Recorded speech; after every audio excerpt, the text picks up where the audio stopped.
Yo! Welcome back to a new video. As always, it is your ungodly host, SGSAMI, and yo! We are once again back with another Kimetsu no Yaiba leaks and spoiler videos. Spoilers are officially out for chapter 200. You know what it is? I might not like the final battle, but I loved Kimetsu no Yaiba. I loved watching the anime. I loved after episode 19 I got into the manga. I loved every aspect of this final arc. I might have hated Muzan, might have hated his intentions, might have hated what he became, might have hated that he literally died in a baby rage, but there were moments I loved. Zenitsu, the upper moons, the pillars getting to shine, Himijima's backstory, or how do I say his name? Himijima backstory. Giyu coming back into the storyline. The flashback. I actually hated Muzan, but I enjoyed Tanjiro's flashback of Orochi.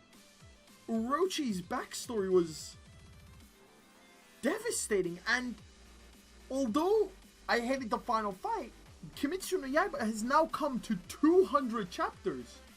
And a lot of people, when this came out, were calling it cancel no Yaiba. Yaiba's getting cancelled. Yaiba's getting cancelled. And above all odds, it continued.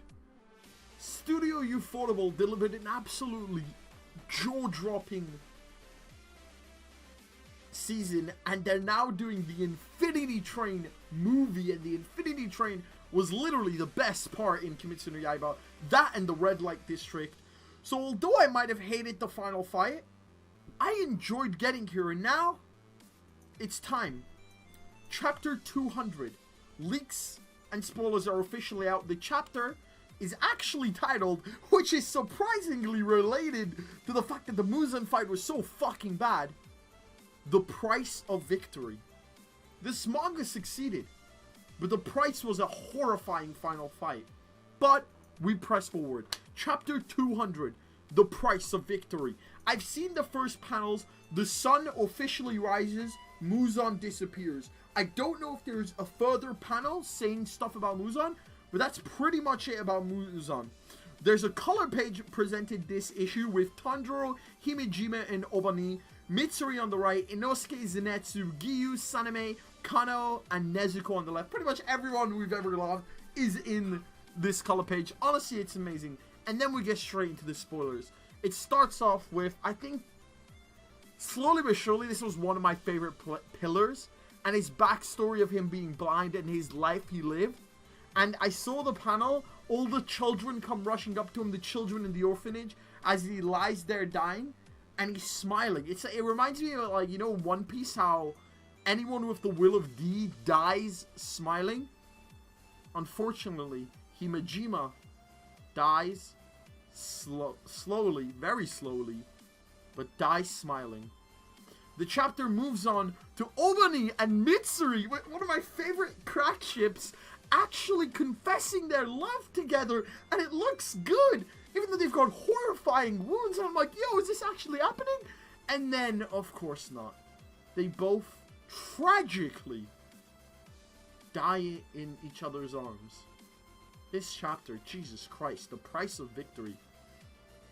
The chapter then moves over to Saname, meeting his father in the afterlife.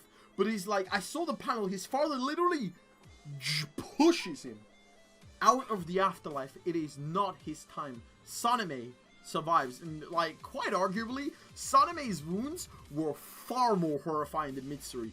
Obani, okay, I get it. Obani, okay. Like, that dude was fucked up. But Mitsuri? I don't know, dude. I don't think Mitsuri should have died there. But Saname survives. The panel moves to Giyu, celebrating. Giyu is fine.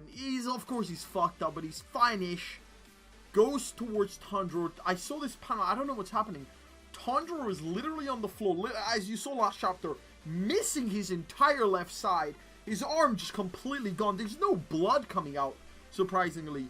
Tanjiro is dying. Giyu just breaks down crying. And the last panel is Nezuko running to Giyu and Tanjiro. Chapter 200, The Price of Victory, end.